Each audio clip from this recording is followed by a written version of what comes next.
Hello everybody, this is BladeCross EXE, and it's time for another Transformers unboxing. Here we have Transformers Legacy Cyclonus and Nightstick, Voyager class. This is an open box, but the figures are still new and are still packaged within their original, packaging. But yeah, I was able to get a better deal on this because it is an open box, which, I mean, still counts as an unboxing if I'm still removing it from packaging, right? I opted to go for the toy-colored Cyclonus as opposed to the more cartoon-accurate Kingdom version, just because I like that dark purple better, and I love the splashes of gray on here. I think it makes him look way more menacing and just more worthy as the new Air Commander of the Decepticons. Because, you know, after Starscream bit the dust, Cyclonus basically became second in command. I mean, if you watch Season 3 of the cartoon, you get it. Cyclonus, I don't think he actually had a single line of dialogue in the movie. Scourge did, though. Anyway, so I'm going to take a second to get him out of these little confines right here, and then we'll get to looking at him when he's free. Okay, all those little ties are snipped. Now let's just pull him straight out. There's Cyclonus. One got left behind. Oh, it's under his wings. So yeah, let's get rid of that. Yeah, I did notice on the box it said no plastic packaging. So, you know, good for you. Good for you. No plastic packaging, but we're shipping you a piece of plastic. Okay, there we go. So, Cyclonus. And get his blaster. That is a nice shade of dark gray right there.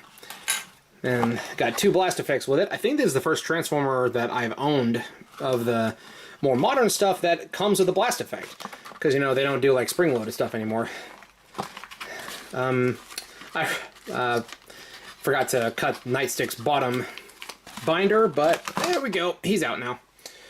So before we move on to talking about the figures, let's actually take a look at what's left in the rest of the box. We have the instruction manual, of course. I am going to have to peruse that to transform Cyclonus. This little thing, I think it's just a warning hazard, like disclaimer kind of thing. And stickers. Unlike my Galvatron, I will go ahead and be applying these. I'll probably jump cut it after I've got, and I'll show the finished product when I've got these applied. But he does look kind of naked without them. So yeah, dark purple Cyclonus. Again, as opposed to the lighter purple from the TV show and from War for Cybertron Kingdom version. I really, really love this design. Fold those up. Oh wait, the wings are supposed to go on the back. Forgot, they're on the little hinge right there. And then he's got the slightly smaller collapsed wings. Alright, got his wings adjusted there.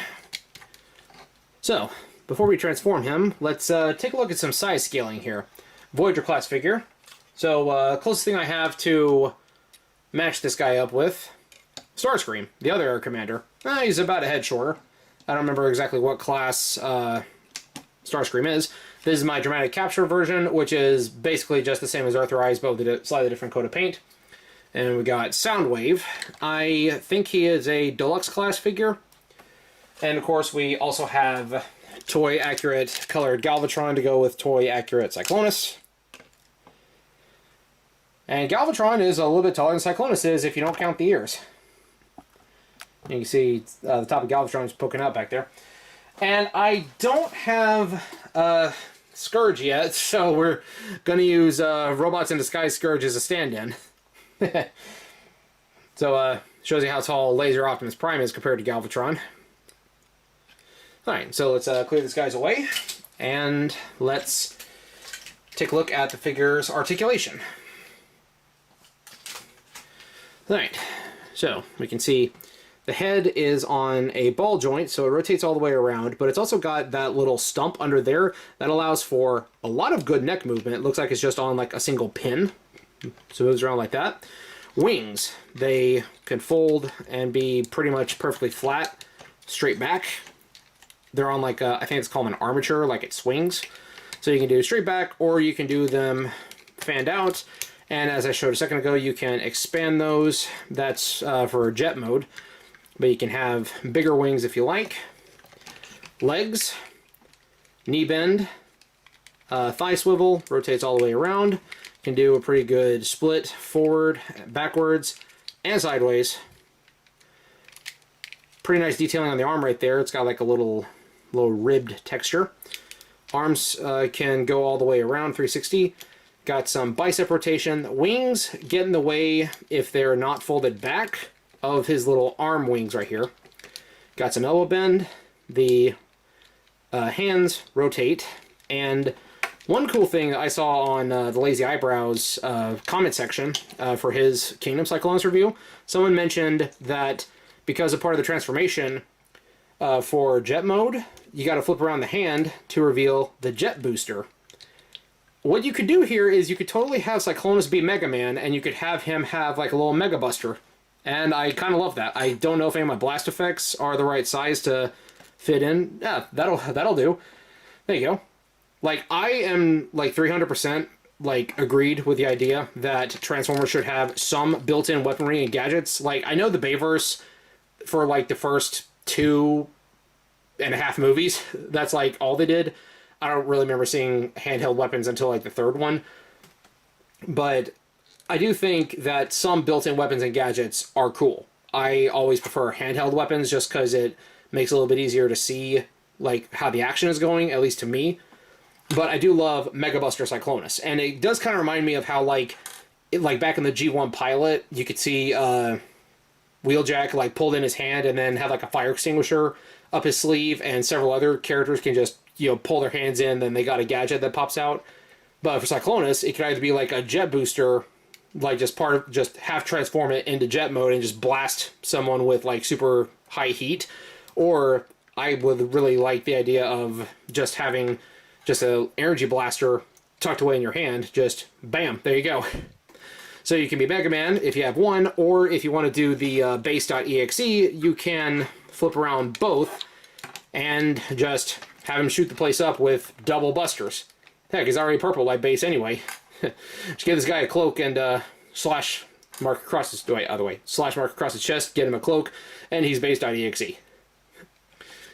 No like waist swivel, but like his legs rotate right there, like below the crotch plate. If that makes sense.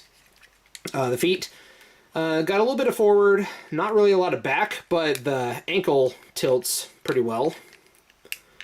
Yeah, there we go. It tilts way out like that. I'm pretty sure that's for transformation.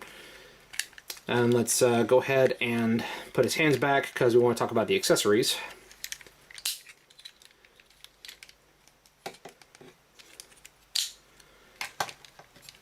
Keep that chest closed. So, he's got his standard blaster. That's just the one he carried in the cartoon. You can put that blast effect on it, or you can put this other one. This one is stacked. Like I noticed it's segmented. So you could have him doing like this one, or you could have just this one.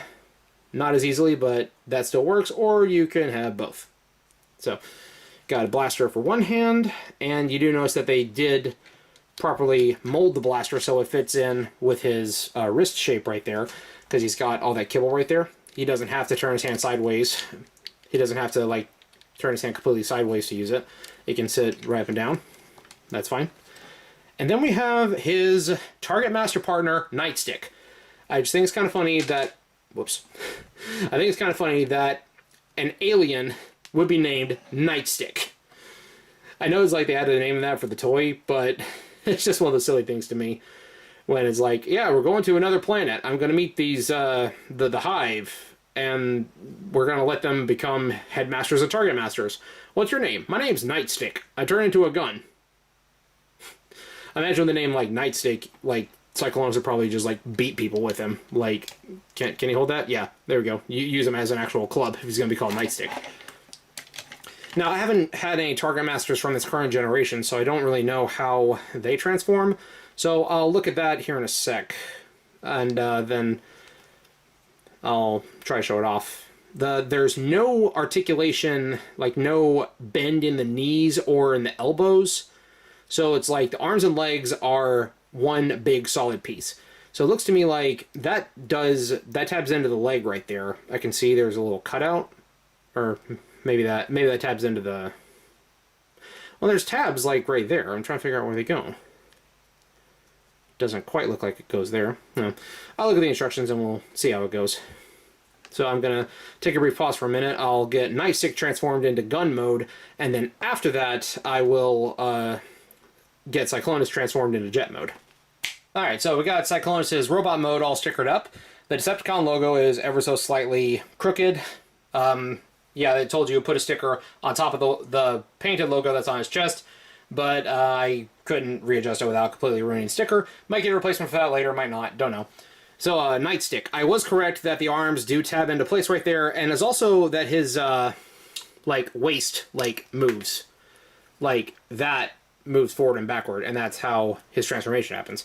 So you tab the legs together, then you fold up this whole thing,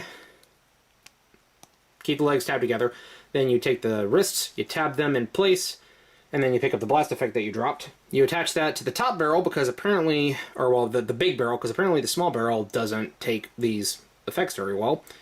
Attach it to that, and then you put it in whichever hand you prefer Cyclonus to use it in. There we go.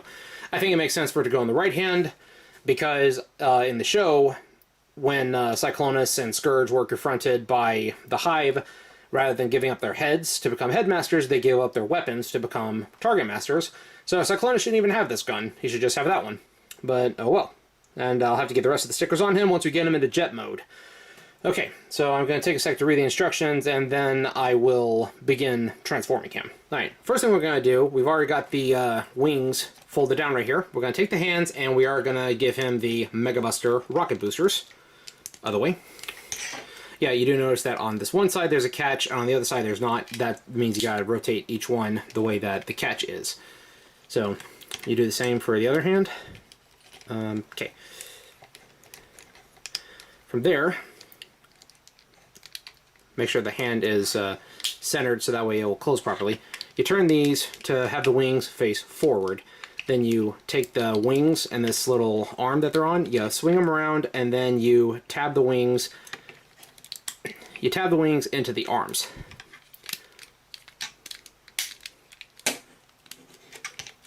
Next we do the legs. So, we open up this back panel here. We tuck away the foot.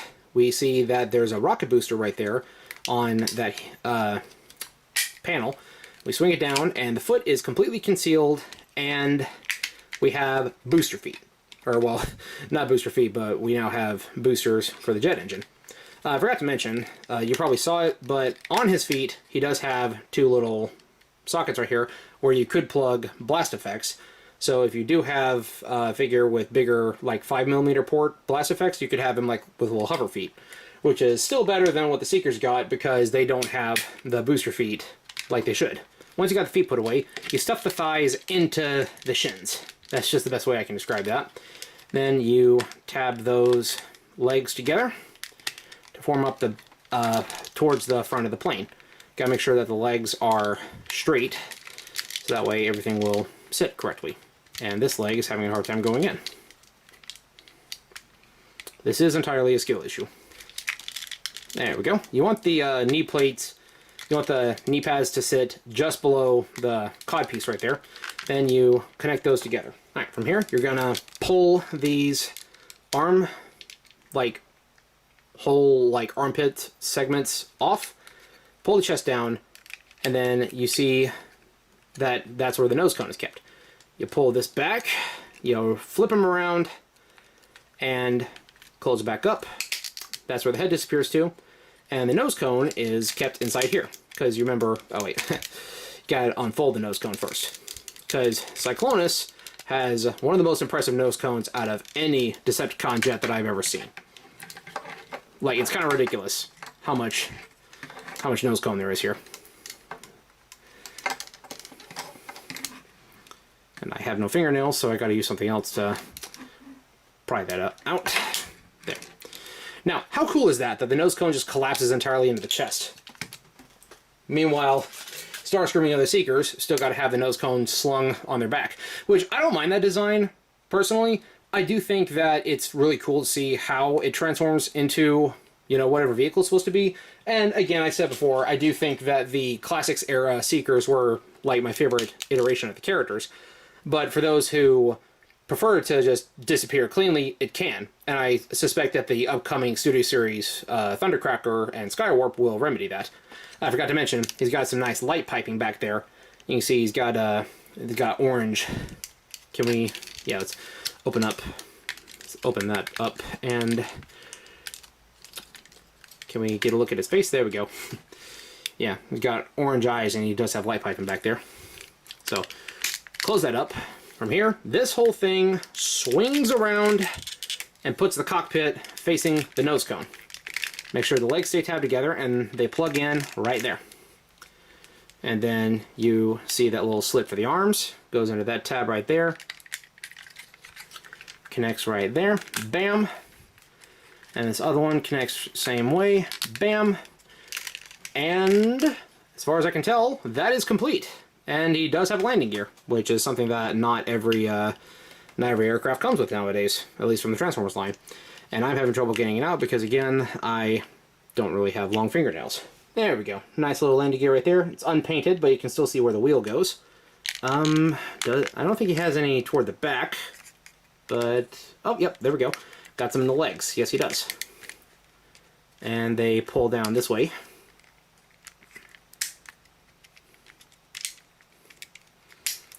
And Space Jet. Long boy. Yeah, like that. The nose cone takes up half the plane. Still, one of the coolest designs to come out of Season 3 of the cartoon and the movie, in my opinion. Definitely flight-worthy, because it's got nice big wings, got nice big rocket boosters. The only real complaints that I have are that the little gaps where the laser cannons are supposed to be on this thing aren't really big enough to house any like blast effects or anything. Aside from that, this is a fantastic looking toy. He does have some slots right here where you could put his target master and his blaster under here, or you could steal some null rays off a nearby seeker who's not using them. That's Cyclonus in jet mode. Give me a sec to get the rest of the stickers applied. Alright, that is the best that I can do. That one is pretty close to that hinge, so I'm pretty sure that one's going to come off eventually. It did say optional to put another Decepticon logo on either side, but the only one that the instructions said you absolutely had to do was the one on the nose cone. I kind of wish that this is all painted on instead of stickers, but I do understand the appeal. It just doesn't appeal to me. But it was worth it for this color scheme. So yeah, that is a pretty sleek looking jet mode. I can absolutely see why this was reused for Ferrac and Metal Hawk, which I wouldn't mind having Ferrac at some point because I don't know nothing about that character. I'm pretty sure he was a comic exclusive. And while just the, like, albino, or, like, the gray Cyclonus is a little weird looking, his jet mode is spectacular. He's also got another hinge up here, or not hinge, he's got a port up here. You can, you know, just slap that on the top. There you go. So, size comparison mode for vehicle, we have Studio Series 86 Galvatron, cannon mode. Yeah, the mass shifting in the movie is kind of silly. You know, they all fight inside Astrotrain, and then Galvatron rides in Cyclonus, leads an air raid on the Autobots. And then, just for another, you know, flyer, we have my G2 colored Ramjet here, just for size comparison. There we go. So we got a Seeker that is like Season 3 colors with 2 Season 3 robots, or 2 Season 3 Decepticons. One of which in toy colors, one of which in movie colors. I do have a Unicron. I got the Armada one, but it's missing some parts, so it's going to be a while before I can get him in here. But in the meantime, we have his little Minicon buddy Dead End just to hang out. A little Unicron substitute. And again, I do still need to get a Scourge, and then some sweeps, and then I'll have all of my Heralds of Unicron and Unicron himself. So yeah, that was Legacy Cyclonus. I am going to get a lot of mileage out of this toy. I love both the Space Fighter mode, and I love that, like, I just really love that you can turn these into Mega Busters in Robot mode. Robot mode is cool, but Jet mode is absolutely where it's at for me. That's what he did for most of the movie, at least. Like, Bro shot down an Autobot shuttle on his own. Now, I mean, Hot Rod did the same thing, but, nah, the shuttle's already damaged. So, thank you for watching, and, you know, join me with whatever my next video is. Peace out. Special thanks to all Patreon supporters, including Mark Hastings,